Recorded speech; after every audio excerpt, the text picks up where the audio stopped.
So today we are in Lighthouse Point, Florida, and we are speaking with Glenis Hargreaves. And Glenis is from? Palm Beach County. That's right. And you know what, Glenis, we just spent a good amount of time talking about what exactly your passion is. And I feel like there are so many different compartments that make up who you are, how you got where you are, and what your actual passion is. One of the things that I know that your passion is, and this isn't something I said to you, but it's that you're a fighter. And it's as if, and please correct me if I am wrong, but it's as if you started by fighting for yourself in your life. And I feel your entire life, even things from before we started speaking about. But I feel like it's, you have been fighting your entire life, not for yourself in so many different ways. And somehow that has transpired now for you into fighting for others. Would you say that's accurate? That is exactly, I don't even believe that you just said that. Well, I know that you said, and your visor says endurance on it, and endurance is your real estate company. That is correct. And we're going to get to what that means. But if what I got was correct, when you were 21, you started a business where you make sure that people who file insurance claims get what they deserve or are due. Let's say if their house catches on fire, things like that. And so you started that very young in your life. And you went on from there to, I don't know how many years later after that, you ended up struggling with addiction and fighting through that battle. How old were you then when you did that? Okay, so I started in addiction when I was 13 years old, and it was basically to save my life, to save my sanity. I got to New York at the age of 13. I'm from the Dominican Republic, and from the age of 2 to 13, I was abused in different ways, and it was just a coping mechanism for me. And that lasted until I was 26. And the best thing that I have done in my life is come to know the Lord. Delivered, set free. It's been 25 years, November 19th, that I've been clean, and it was Him. Just a simple prayer. Never went into treatment, rehab, or anything like that. So that's a struggle. I mean, because at 13 and then to quit at 26, that's half your life. That is. That is. And you fought through that struggle, and then all of a sudden, what happened when you turned 50? Okay, so when I turned 50, for me, if you say something to me like, you cannot do that, for me it's like, bring it on. It's motivation. So I turned 50, and my son is a power lifter, and he owns a supplement store. He was doing a show, he owns Total Nutrition, and he was doing a show, and I said, man, those women, they're like old like me, and they look good. And he said, you can't do that, Mom. And I said, you watch me.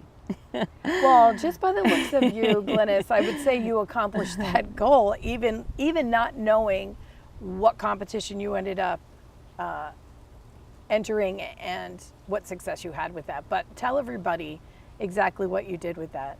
Okay, so this is November, and I am 50, and I said to him, I'm going to compete, and his partner says, okay, so we're going to put her in the Ruby competition, which is in September. And he said she can do it. She has 10 months. And my son said, okay, then I'll pay for the training.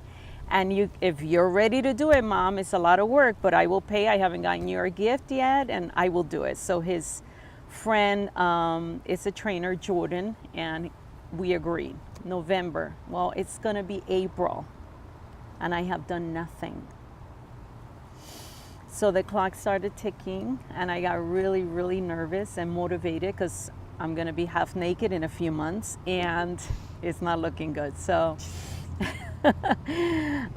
started training really, really hard, following my nutrition. I actually hired a woman, and Drell became my trainer.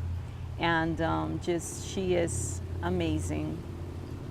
Every day, just trust the process. I had to get up at 4 in the morning to meet her at the gym at 5, lost 30 pounds, gained muscles I never thought I could ever have, and enter my first competition. And how did that turn out for you?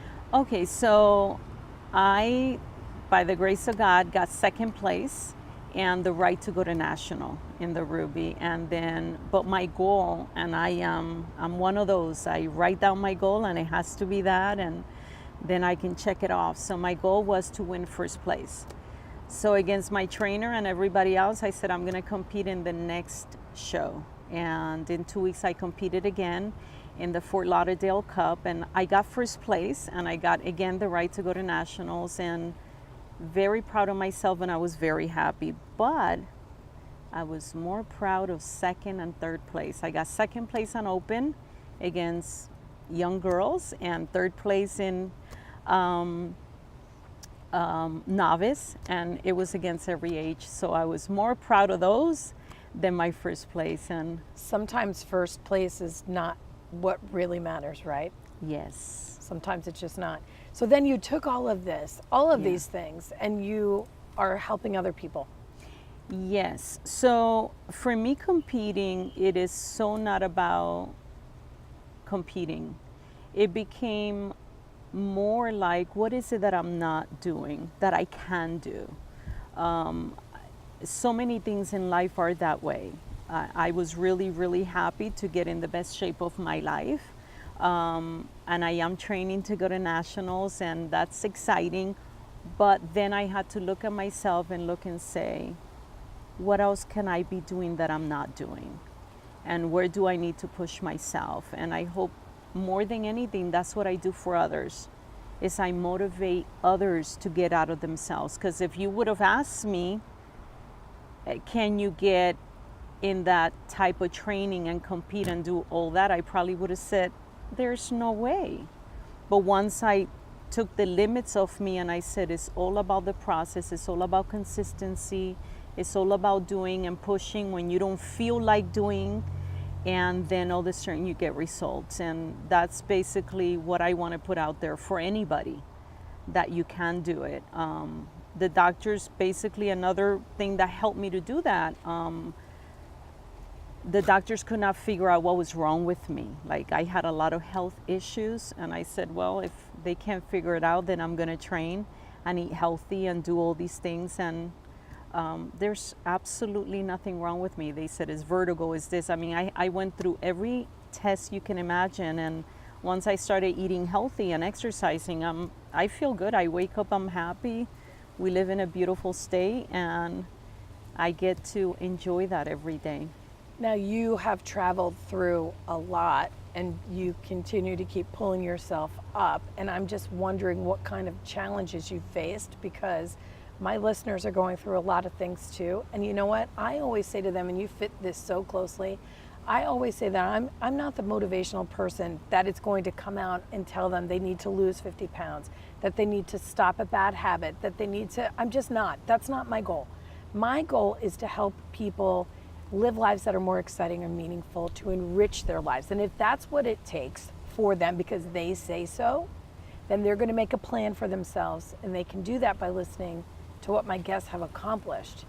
So knowing that they're out there and they know what they should be doing, what kind of challenges, or what's the greatest challenge you think you've had to overcome, and how did you do it? I think for me, the greatest thing was what I told myself. So there's about 1,500 thoughts that we have every minute, and I played a tape in my head that I was not worthy, I was not good enough. I was brought up by very abusive people. My grandmother was very, very prejudiced. My mom is white, my dad's dark, and I was told every name just because I'm dark. And so that mindset ran through my head, and I was gonna prove to you that I could do these things. So my biggest challenge was not accomplishing those things, because I went out and I did what I thought I could do for myself, but then believing that I was worth getting those things. So I fought really hard to be able to graduate high school. At 15 and a half, I was out of high school. I got scholarships to go to the best universities in New York. And I had all these things because I was a go-getter. But then deep down within myself, I always told myself, I wouldn't tell you or anyone else, I'm not worth these things. So I attracted people into my life and I lived life from there. So if I made, $300,000 a year, I was gonna spend $400,000. I was gonna keep myself, and then my biggest challenge was saying, no, wait a minute. I am worth having these things. I worked hard for them. I'm not gonna do that. And it is okay. Life happens to all of us. And from that, instead of having that mindset of being a victim, I looked at all the good in my life. And I looked at all the good in my life, and I have a lot of good in my life. Yes, I have made a lot of bad choices, but God has blessed me with a lot of good things. And as I look back, I am able to say to myself, it's okay. I can't help but feel all the lessons that you've learned, the ones that you've taught yourself and the ones that the world taught you through, all those things that you had no control over. And I say, from the ages of 2 to 13, from the ages of 13 to 26, how you changed the world and impacted the world in such a positive way because you had those experiences. I thank God for those experiences. So people tell me I have been part of leading a recovery ministry for many years. Celebrate Recovery totally changed my life and the way I do life. I have been sober for many years, but I had a lot of issues with codependency, although I was sober. And having an addiction is being addicted to the drug, the alcohol, the porn, now Facebook and Instagram and all these new addictions that are out there. But being codependent is being addicted to that toxic person in our lives, and that's what I was. And Celebrate Recovery helped me to see that. And once I saw that, then I was able to work on myself and become a whole person. And because of all those things that I had gone through, I was able to help recovering addicts. Addicts are very difficult people. They will not let you into their space unless you know what that is. And I would say that 90% of the people that I have come in contact with that are addicts is because of abuse. 90% of them. So unless you know what that feels like, it's very difficult to help someone that's there. And for me to say, hey, to someone, you can change your life. I know it hurts and I know what that's like. I was sexually abused by my aunts and my uncles. That's like, it wasn't the neighbor down the street, it was in my own home. And I understand and I relate, but we get to live life from a better place. And because of all that we have gone through, we are able to go and help that woman out there that's selling her body and doing these things for drugs where she feels like that's going to help her. And maybe what that person needs to do is meditate. And maybe what that person needs to do is pray. And maybe what that person needs to do is work out. I believe that a lot of the solutions of recovering addicts are once you get clear on what it is that has you where you are at and you replace the bad habit with a good one, then there's a lot of hope. And obviously the people that you surround yourself with. So I go into treatment center, I speak to men and women and to parents that are not able to deal with their children and how to do life from a different perspective. Tell everybody about what Endurance is. Endurance is it's a real estate brokerage. I have two wonderful partners, Rick and Brandon, and I went to go work for Endurance Capital. Endurance Capital is a company that buys, sells, and flips properties. And I became a real estate broker about a year ago. I have been a real estate license for 10 years. And we sell the properties that we buy, sell, and flip through Endurance Realty. And I went to go work for him about 2 years ago so that I can learn how to buy properties at a lower rate to be able to have sober homes for recovering addicts. A lot of recovering addicts, they get out of treatment, the insurance runs out, and there's no place to go. So So you help them get housing.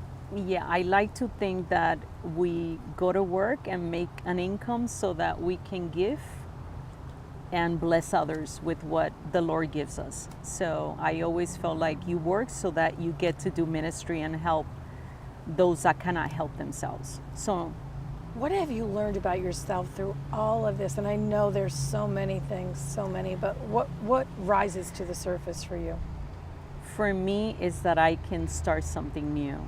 So I have been a public adjuster for 26 years. And for me to go work for someone was the most humbling experience in the world. I had never worked for anybody in my adult life. And for me not to be the boss and have to listen and have to learn and come from contribution, it was a very difficult thing. I interviewed with my now partner and I said, I will do anything. I'll pick up your cleaners, I'll clean the office, whatever you need me to do. I just want to learn so that I can help others. And he said, you don't have to do that. I was in his office 3 months before I even saw a dime. I mean, he never made me an offer or anything, and I will go in and work 60, 70 hours, and my family thought I was cuckoo for cuckoo pups. And I said, no, this is where I believe God has me. And so the biggest thing I have learned about me is that I can adjust and I can be flexible, and it is okay at 50 to start all over again and follow your passions. I'm a Team Beachbody coach, and I started that about a year or so ago at the same time, and I never saw myself as someone that could teach others. I have friends that I coach online that are all over the world, and they trusted me. And I just said to them, you know what, there's nothing different about me than there is about you. You just have to show up every day.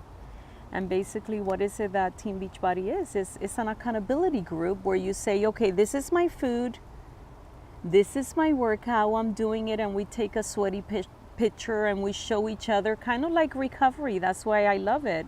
So following my dreams, following whatever for that moment God has me doing. That's what I think the most important thing has been to me, that I can do anything that I push myself and follow the process to do. So, I always tell my audience they should envision something for themselves, like wear it a little bit, see how it feels, right? And then explore. If that's feeling good, they should explore what it would take to actually make it happen, and then execute a plan. Take that first step and make it happen, like get to the action. What kind of advice would you give my listeners about following or pursuing a passion? So for me, I'm writing a book called Futuregraffia, and it's future autobiography, and it is myself from my deathbed this way. And I think that's the most important thing. At the end of your life, what is it that you want to leave behind? What is your legacy? And I had to look at myself. I was in one of the properties that we were flipping. I went into a home and I didn't know it was a pool, and it was full of green, and it looked like a carpet. I had this beautiful green carpet in my home in California, all around the pool. And I thought it was a rug. Well, I can't swim, although I'm from the islands. And I walked in, and it was a 10-foot deep pool, and I was drowning. And from there, I said, okay, God, I'm not done. I'm not done. Please allow me. Allow me to get out.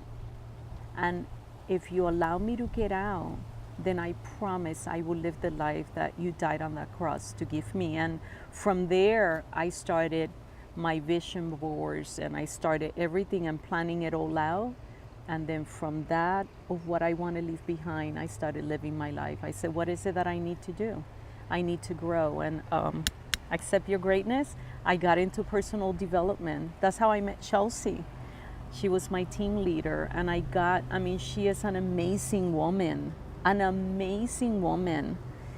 The amount of time and love and effort that woman, and patience that woman had for each and every one of us is incredible. And when you live from there, of what I want to do, of how I want to help, of how I want to bless, then it becomes clear.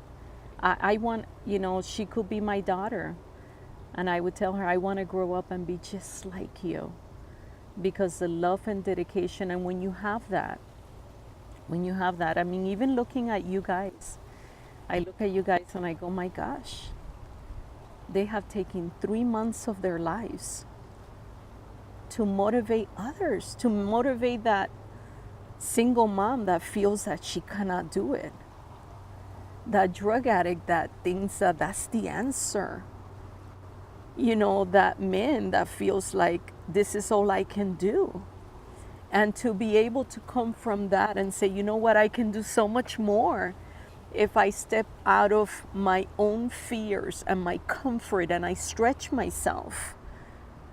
If I can leave one thing, I tell my kids all the time, I want you to always know that if today was a day for me to go and be with the Lord, I want you to remember that God is always faithful and that you can do it. There is a saying at Clemmer that says to think is to create. And I believe that as a man thinks in his heart that he is. I never believed the words that were said to me. My grandmother would say to me, you are this, that, and the other. And I would say, I am beautiful. God made me beautiful. And I always lived from that because I believed in God. She was an atheist, and I believed that God had made me beautiful. And as long as I believed that, and as long as I could find one person that believed that I was, that's all I needed. And you have an audience that all they need is you. And then you have 3. All they need is you guys. My guests are giving my audience exactly what they need, just like you just did. Thank you. Thank you so much. Thank you for having me. And I talk to you, and I talk to you, and I talk to you, and I talk to you, and we love, and we hate, and we demonstrate. We try to relate. This is my breakthrough.